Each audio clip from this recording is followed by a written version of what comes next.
Yeah, look, and, a lot of times, I like these matchups for Pirates in the All-Star game because it's a chance for Pittsburgh guys to get some notoriety. This is not a big market. The team usually has a losing record, so it's a chance for them to get some recognition, some acknowledgement. We'll see if Bednar ends up getting some use here. When I left my house, he hadn't been put into the game yet. I don't know if that's changed. But, yeah, Mitch Keller, his journey to get to this point, where he was a few years ago with an ERA over 7, a couple of years ago looked like he was on the verge of being a bust, having moved to the bullpen, maybe needing a change of scenery like Tyler Glasnow needed in order to reach his potential. It really was put up or shut up time for Mitch Keller this year, and to his great credit, he's been the Pirates' ace. He was a deserving All-Star. 2 years left on his contract. What do the Pirates do? My guess is he doesn't sign an extension, and we see him in a Pirates uniform next year, and then depending how the team does, we'll see if they end up trading him. But I'd be very surprised, Richie, if Mitch Keller signs a multi-year extension like Brian Reynolds did. Why? Because I think the money for pitchers is even more than what Reynolds got, which we're talking about $14, $15 million a year. I think the Pirates are probably going to try to maybe not lowball him, but give him a number that when a guy is in his late 20s, I would look at it and think, I'm going to make good money in arbitration the next 2 years, and then that light is at the end of the tunnel, that pot of gold where I'm going to get maybe a $100 million to $200 million deal with the way we see pitcher salaries handed out. So that's what I would look at it from if I'm Mitch Keller. The Pirates would have to absolutely wow me and give me a deal too good to say no to in order to stay here. And we've seen them do that with position players like Reynolds, to a lesser extent McCutchen, Ke'Bryan Hayes. We haven't seen them lock up one of these pitchers to a long-term deal yet, Richie. What if they did something like 7 years, 140?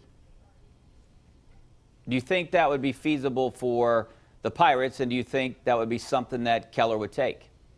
I think he would take it, yeah. I don't think the Pirates will do that, though.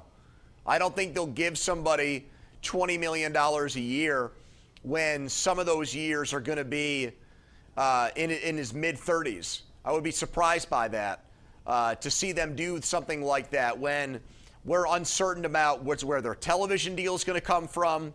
Where is that money going to come from? They've already committed to Reynolds. Skeens, they've got to worry about signing him long-term beyond just the contract that he signs when he is the draft pick. Yeah, I just think Keller was so much of a late bloomer that I think it actually hurt his ability to stay here long-term. Had he had this, had he done this maybe 2 or 3 years earlier, I think the Pirates would have had a better chance of signing him to a contract. Now, I think he's so close to free agency, it's going to take big money like the offer you just proposed. But I would not expect the Pirates to do that and give a pitcher with risk that comes with injury that kind of money. Yeah, I don't know if the Pirates would do something like that either. He's going to make decent money the next 2 years. They'll probably try to, negotiate something, try to extend him some way. But after those 2 years, his value is going to go down, even if he is pretty good. He's not going to get a lengthy deal out there from another team, I would imagine. But this is a guy that, the old Pirates regime would be looking to trade this offseason. You remember Neil Huntington always said that, that 2-year window, when guys are 2 years away from losing them, they would look to trade them. Yeah, Garrett Cole was traded with 1 year left on his deal. So, maybe that's how Ben Cherington would look at it. Let's negotiate with Keller this offseason. If he doesn't take a hometown discount, we'll take him into next year. Obviously, I want to see them do that. I want to see what the Skeens-Keller 1-2 punch looks like. I'm very excited about that.